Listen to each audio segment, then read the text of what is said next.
बिस्मिल्लाहिर्रहमानिर्रहीम अस्सलाम वालेकुम। अभी हमने लास्ट लेक्चर में जो डिस्कस कर रहे थे हम उसी को कंटिन्यू करेंगे। Causes of shifting of supply curve. Causes of shifting of supply curve को हम causes of shifting of supply curve क्या होते हैं? Non price factor. वो नॉन प्राइस फैक्टर जो प्राइस के अलावा होते हैं जिनकी वजह से पूरा का पूरा सप्लाई कर्व शिफ्ट हो जाता है।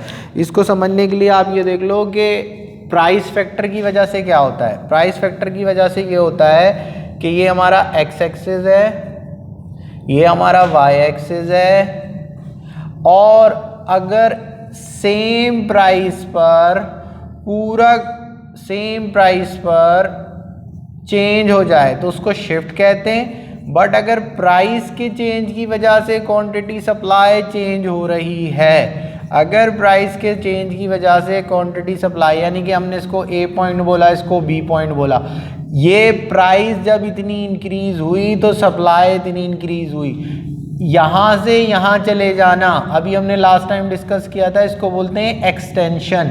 और अगर यहाँ से यहाँ हम उल्टी साइड से देखेंगे, 20 पे 100 थी और 10 पे 50 हो गई, तो इसको हम बोलते हैं कॉन्ट्रैक्शन।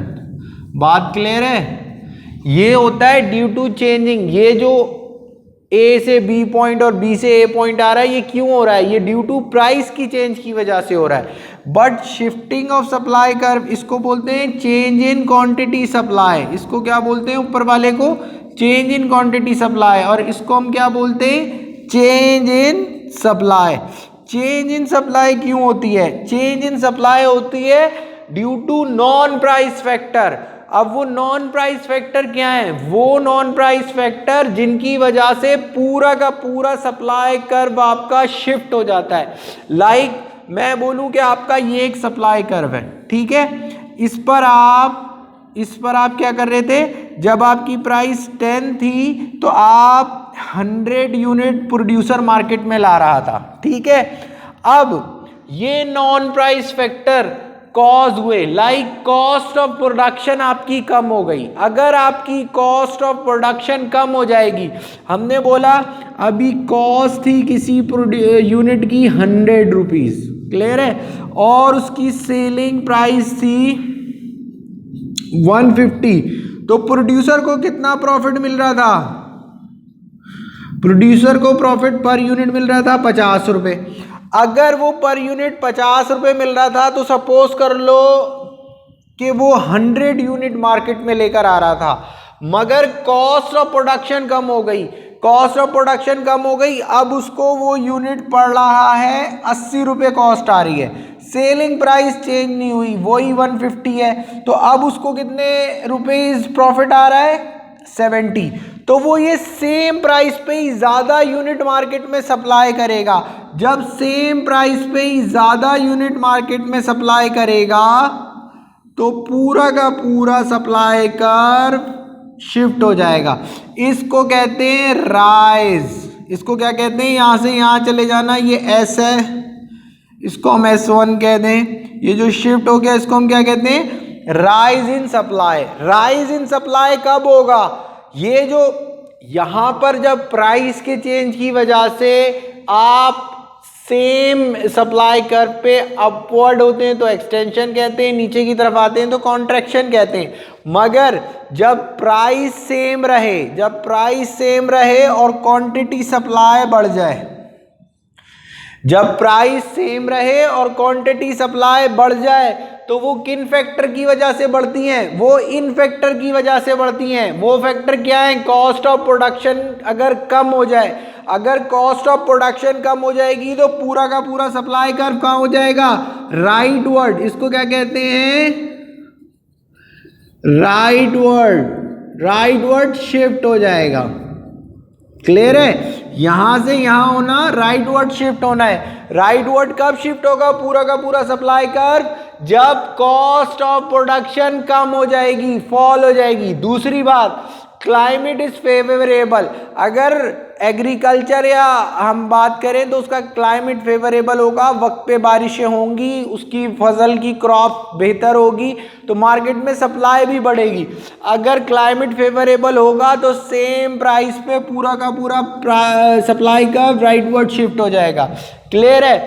टैक्स कम हो जाएगा। देखो टैक्स कॉस्ट का बहुत इंपॉर्टेंट पार्ट होता है। किसी की चीज की कॉस्ट में क्या चीजें इन्वॉल्व होती हैं? लेबर की कॉस्ट, लेबर की कॉस्ट को वेजेस कहते हैं, ठीक है। जो लेबर प्रोवाइड करेगा वो वेजेस लेगा, जो कैपिटल लगाएगा वो इंटरेस्ट लेगा, जो लैंड देगा वो रेंट लेगा, और जो ऑर्गेनाइजेशन होगी वो प्रॉफिट, प्लस इसके अंदर टैक्स होगा जो गवर्नमेंट लगाएगी, माइनस क्या होगा? सब्सिडी। फिर किसी चीज की टोटल कॉस्ट आती है। अगर गवर्नमेंट टैक्स कम कर दे तो डेफिनेटली जब टैक्स कम होगा तो टोटल कॉस्ट भी क्या होगी? कम होगी। जब टोटल कॉस्ट कम होगी तो प्रोड्यूसर सेम प्राइस पे क्या करेगा? ज्यादा प्रोड्यूस करेगा। जब प्राइस में चेंज ना आए और पूरा का पूरा सप्लाई कर्व शिफ्ट हो जाए तो उसको कहते हैं शिफ्ट, राइट वर्ड। और शिफ्टिंग ऑफ सप्लाई कर्व, और वो होती है नॉन प्राइस फैक्टर की वजह से। क्लियर है? सिमिलरली सब्सिडी, सब्सिडी क्या होती है? गवर्नमेंट किसी सेक्टर को ग्रो करने के लिए, बूस्ट करने के लिए, उसको डेवलप करने के लिए सब्सिडी प्रोवाइड करती है। सब्सिडी क्या होती है कि गवर्नमेंट महंगी प्राइसेस पे चीज़ें खरीद के उस पर्टिकुलर सेक्टर को सस्ते प्राइस पे देती है, तो वो सब्सिडी कहलाती है। तो वो सब्सिडी कॉस्ट में से माइनस होती है। अगर सब्सिडी गवर्नमेंट देगी तो डेफिनेटली उसकी कॉस्ट कम होगी, कॉस्ट कम होगी तो डेफिनेटली सेम प्राइस पे प्रोड्यूसर को ज़्यादा प्रॉफिट मिलेगा। जब सेम प्राइस पे प्रोड्यूसर को ज़्यादा प्रॉफिट मिलेगा तो सेम प्राइस पे पूरा का पूरा सप्लाई कर राइटवर्ड शिफ्ट हो जाएगा, क्योंकि अब वो ज़्यादा मार्केट में सप्लाई करेगा। ठीक है। टेक्नोलॉजी इंप्रूवमेंट, डेफिनेटली जब किसी टेक्नोलॉजी इंप्रूव होती है, जब पहले लेबर के थ्रू काम हो रहा था तो इतने नंबर ऑफ यूनिट प्रोड्यूस नहीं हो रहे थे। जब से रोबोट स्टार्ट हुए, जब से मशीन्स आई, जब से ट्रैक्टर आए तो काम में एफिशिएंसी आई और काम जल्दी होने लगा। जो काम 10 लोग एक एग्रीकल्चर में मिलके करते थे वो एक ट्रैक्टर कर रहा है। जो काम फैक्ट्रीज में 10 लोग करते थे वो वहाँ पर एक मशीन करती है, उससे बेटर करती है ना। तो जब वो काम थ्रू मशीनरी के होगा तो उसको हम टेक्नोलॉजिकल इंप्रूवमेंट या इन्हांसमेंट कहेंगे। जब टेक्नोलॉजी इंप्रूव होगी तो उसका अल्टीमेट इफेक्ट क्या होगा? प्रोडक्शन बढ़ जाएगी। जब प्रोडक्शन बढ़ जाएगी तो सेम प्राइस पे प्रोड्यूसर मार्केट में ज़्यादा प्रोड्यूस करेगा और पूरा का पूरा सप्लाई कर्व आपका राइटवर्ड शिफ्ट हो जाएगा। अच्छा जी, उसके बाद क्या है? नंबर ऑफ प्रोड्यूसर का बढ़ जाना। हमारे यहाँ नॉर्मली ये ट्रेंड देखा गया है कि कोई भी काम लोग शुरू करेंगे और बिजनेस अगर वो सक्सेसफुल हो जाए, वो कामयाब हो जाए, तो लोग रिगार्डलेस के उनको फायदा होगा नहीं होगा वो काम स्टार्ट कर देते हैं। लाइक इसकी मिसाल आरओ प्लांट है। अभी लोगों ने सुना भाई पानी का बिजनेस, पानी हर जगह जगह आपको पानी की शॉप्स दिखेंगी, आरओ प्लांट लगाया हुआ है, फिल्टर लगाए हुए हैं, पानी बेच रहे हैं। तो जैसे ही किसी बिजनेस में आपको प्रॉफिट दिखेगा तो नंबर ऑफ प्रोड्यूसर बढ़ जाएंगे। नंबर प्रोड्यूसर बढ़ जाएंगे तो मार्केट में क्या बढ़ जाएगी? अल्टीमेटली सप्लाई बढ़ जाएगी। और जब किसी चीज़ की सेम प्राइस पे सप्लाई बढ़ जाए तो पूरा का पूरा सप्लाई कर राइटवर्ड शिफ्ट हो जाएगा। इसको कहते हैं राइज इन सप्लाई। और राइज इन सप्लाई होती है और shifting supply non price factor की वजह से होता है। और वो नॉन प्राइस फैक्टर क्या है? नंबर ऑफ प्रोड्यूसर का बढ़ जाना। Last one, the price of alternative goods fall. अगर प्राइस, क्या बात कर रहे हैं? Price of alternative goods rise. अगर पेप्सी और कोक की हम बात करें और अगर पेप्सी जो है अपनी प्राइस बढ़ा दे, और ये सप्लाई कर्व हम कोक का डिस्कस कर रहे हैं, ये सप्लाई कर्व हम कोक का डिस्कस कर रहे हैं, तो कोक की डेफिनेटली सप्लाई बढ़ जाएगी। क्यों? क्योंकि अगर पेप्सी वाले अपनी प्राइस बढ़ा देंगे तो लोग पेप्सी पीना कम कर देंगे। जब पेप्सी पीना कम करेंगे तो जो लोग रेस्टोरेंट पे जाएंगे वो क्या, वेटर आएगा वो बोलेगा आप ब्लैक ड्रिंक लेते हो या वाइट ड्रिंक लेते हो। तो जो ब्लैक पीने वाले वो ज़्यादा डिफ्रेंशिएट नहीं करते पेप्सी और कोक में, जो वाइट पीने वाले हैं वो ज़्यादा डिफ्रेंशिएट नहीं करते स्प्राइट और 7 अप में, जो मरिंडा और फाइंटा के अंदर डिफ्रेंशिएट नहीं करते, क्योंकि वो उसका क्लोज सब्स्टिट्यूट है, क्योंकि वो उसका ऑल्टरनेटिव है। अगर एक ऑल्टरनेटिव की प्राइस बढ़ेगी तो दूसरे ऑल्टरनेटिव की प्राइस, कोक की प्राइस सेम होगी। पहले भी कोक जितने में बिक रही थी अभी भी कोक उतने में सेल होगी, मगर उसका पूरा का पूरी सप्लाई बढ़ जाएगी। मार्केट में कोक की सप्लाई एकदम से बढ़ जाएगी। क्यों बढ़ जाएगी? क्योंकि पेप्सी की प्राइस क्या हो गई? बढ़ गई। पेप्सी की प्राइस के बढ़ने से मार्केट में कोक की सप्लाई सेम प्राइस पे बढ़ जाएगी। इसको बोलेंगे rise in supply of Coke. और सप्लाई ऑफ कोक का जो कर्व है वो राइटवर्ड शिफ्ट हो जाएगा। बात समझ में आ रही है? अब हम क्या बात कर रहे हैं कि अगर प्राइस के चेंज की वजह से क्वांटिटी सप्लाई क्या है, पहले 50 ले रहा था अब 100 यूनिट ले रहा है, एक नॉर्मल सा चेंज होता है तो इसको कहते हैं चेंज इन क्वांटिटी सप्लाई।